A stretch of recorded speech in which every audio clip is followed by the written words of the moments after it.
Our world is one in which carelessness reigns. Thus opens the Care Manifesto, written collectively last year by Andreas, Chatzidakis, Jamie Hakim, Joe Littler, Catherine Rottenberg, and Lynne Segal, under the umbrella name The Care Collective, a group founded in 2017 and dedicated to understanding and addressing the multiple crises of care they see happening in the world today. Crises revealed in Manifest as they have all come to a head during the COVID-19 pandemic. As they write, awareness of our systemic carelessness across all social hierarchies has begun to appear everywhere.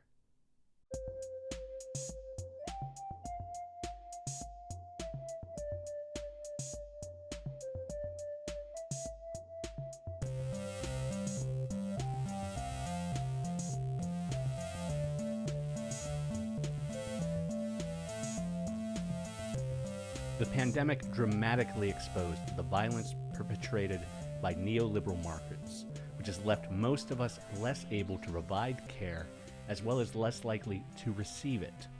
We have, for a long time, been rendered less capable of caring for people, even in our most intimate spheres, while being energetically encouraged to restrict our care for strangers and distance others. That's how the Care Manifesto defines the problem.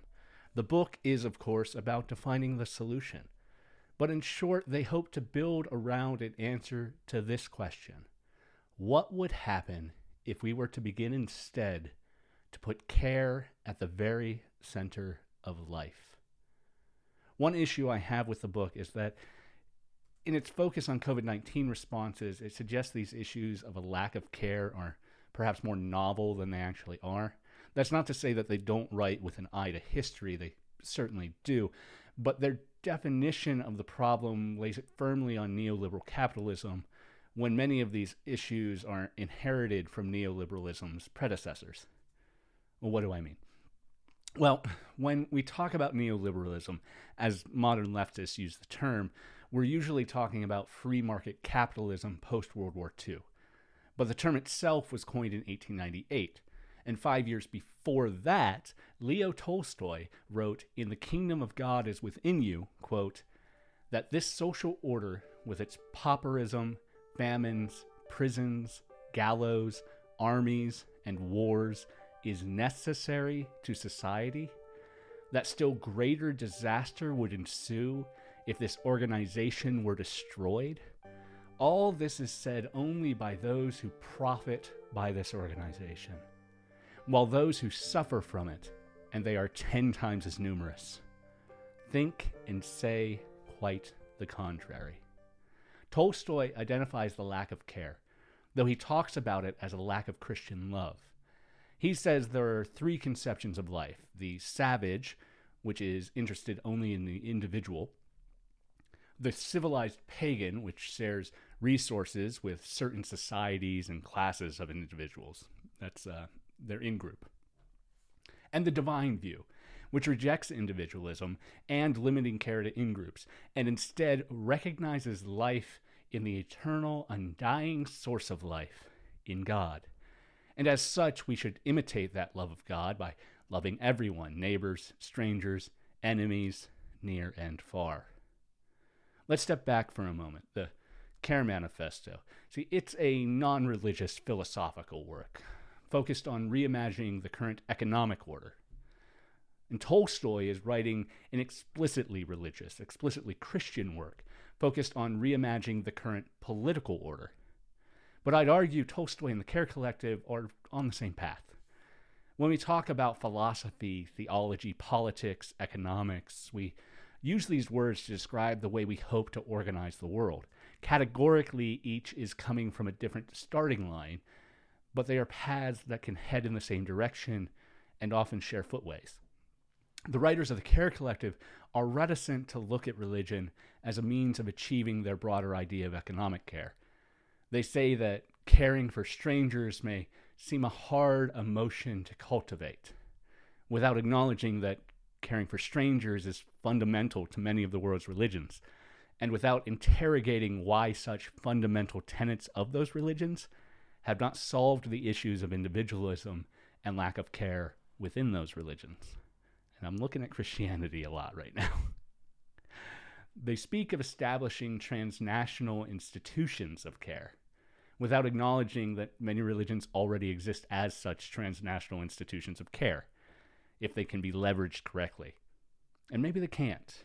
Certainly we can see that fusing of right-wing politics, economics, and religion has produced terrible outcomes, particularly for those pushed out of those religious groups, but also for those marginalized within those institutions. But those bad ends are the same outcomes Tolstoy was trying to work against. And he's certainly not alone in using a religious framework to push toward justice, from Rabbi Herschel to Reverends Cohn and King to Father Gutierrez. One could argue that Tolstoy's religious context causes him to put in his arguments in terms like savage and civilized pagan that are problematic at the very least.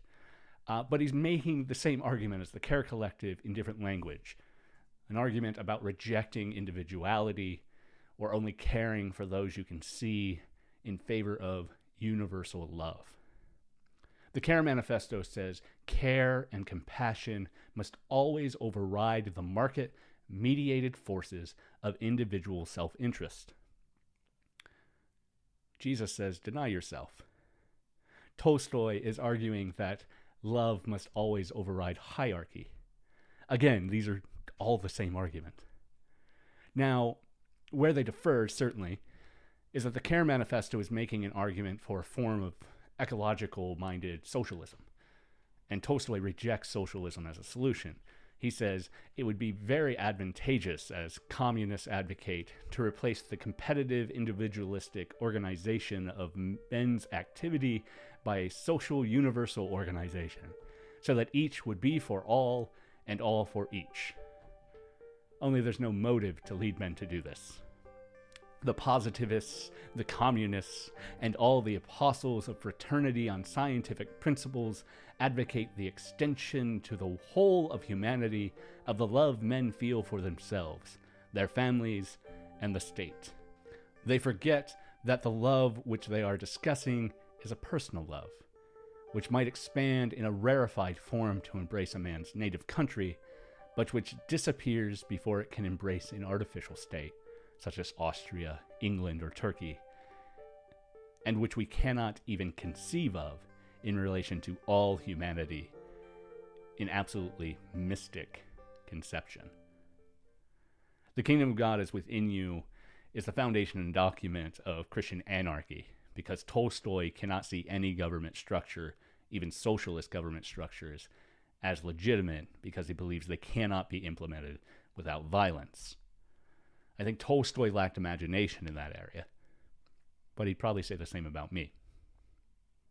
The Care Manifesto does also suffer from a failure of imagination, though, and it leads to some slight contradictions. First, they hint at a sort of transnational anarchism when they say a commitment to care will be the only pledge of allegiance in their caring state. And it's a really great line. But their section on borders then leaves a lot to be desired. They want these borders to be porous, but they want them to exist. These contradictions come to a head for me, particularly in the last portion of the book. For instance, the writers point out that the marketizing care foregrounds self-interest and instrumentality in every sphere of our caring lives. They say this as a means of condemning such marketization, which I certainly agree with. They say this as part of a chapter mostly dedicated to the idea of demarketizing the infrastructures of care. That is, recognizing the ways in which capitalist markets disincentivize and actively punish caring for yourself, for one another, and allowing others to care for you. Because of this marketization, the commodification of everything under capitalism, we lack the time or resources to care for one another, because we are focused into being too busy working to care for ourselves or our family. Capitalism robs us of the freedom to care for and be cared for by others. One cannot effectively love your neighbor as yourself under capitalism because the system itself is at odds with that value. But if the Care Collective is, as they say, attempting to build a politics of interdependence, then it's important to recognize that that marketization of care doesn't affect just our caring lives, but our entire lives. And our entire lives are and should be our caring lives. I don't think they'd argue with that point.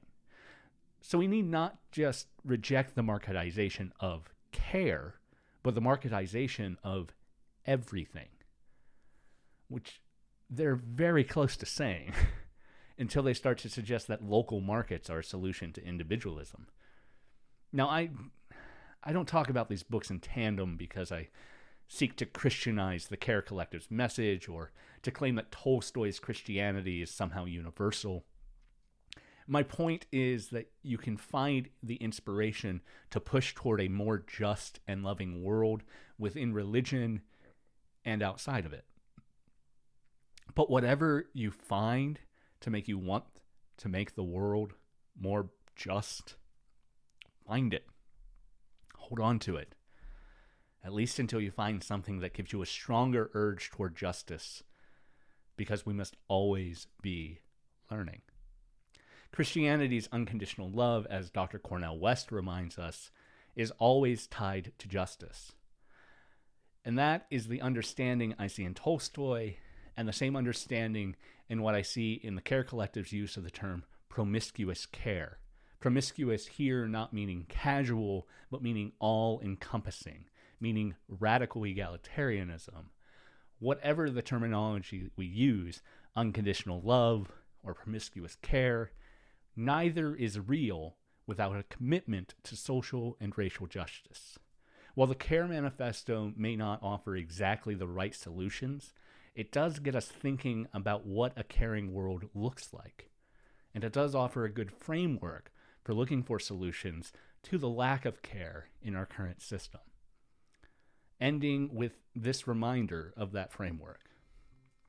Let's begin by avowing care in all of its ubiquitous complexities, and by building more enduring and participatory caring outlooks, contexts, and infrastructures, wherever we can. May it be so.